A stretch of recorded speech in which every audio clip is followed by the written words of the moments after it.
Everyone is talking about AI chips, but nobody is talking about the glue that holds them together. Today, we're peeling back the curtain on SJ Semiconductor. They're about to go public, and they claim to be the strategic moat of China's entire AI ecosystem. But is this a solid gold fortress, or just a very expensive house of cards? Let's dive into the HDIN Research 2026 audit. Look at these two numbers, 85% and 74%. SJ Semi basically owns the domestic market for 2.5D integration. That's the tech inside your most powerful AI accelerators. That sounds like a monopoly, right? But here's the complication. Nearly 75% of their money comes from just one client. If that client sneezes, SJ Semi catches pneumonia. It's like owning the only gas station in town, but having only one customer who drives a fleet of trucks. Let's talk about the silent killer. Look at this waterfall. They make nearly 5 billion RMB in revenue, but by the time they pay for their machines, the depreciation, there's barely anything left. They're spending 1.3 billion a year just because their equipment is getting older. It's like buying a Ferrari to deliver pizzas. You're making money, but the car is losing value faster than you can drive it. Now here is where the wow factor kicks in.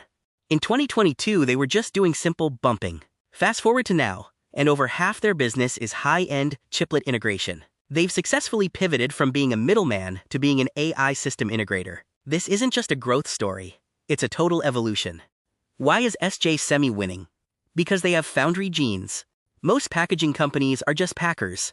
They put the chip in a box. SJ Semi thinks like a manufacturer. They have the density parity of TSMC's CoWoS. Imagine a tailor who doesn't just sew your suit, but actually weaves the fabric specifically for your body. That's the STCO advantage. Let's compare them to the big boys. While local rivals are stuck at a 40-micron pitch, SJ Semi is hitting 20 microns.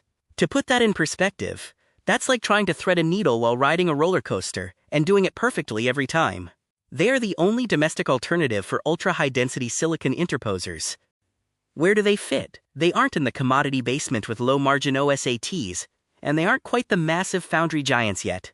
They've carved out a high-margin niche. We call this the back end of the front end. They are the gatekeepers of the premium market. What's next? The IPO isn't just a payday, it's fuel. They're taking 4.8 billion RMB to leapfrog straight into 3DIC hybrid bonding. This isn't maintenance money. This is get us to the moon money. By 2028, they want to be the undisputed king of 3D integration. Is Client A still a risk?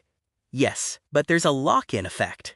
It takes 18 months for a designer to switch to a different factory. It's like having a 10-year lease on an apartment. You can leave, but it's going to hurt. SJ Semi is using that time to diversify into AI and HPC clients to balance the scales. Finally, look at the people. They've got over 600 employees in their stock ownership plan.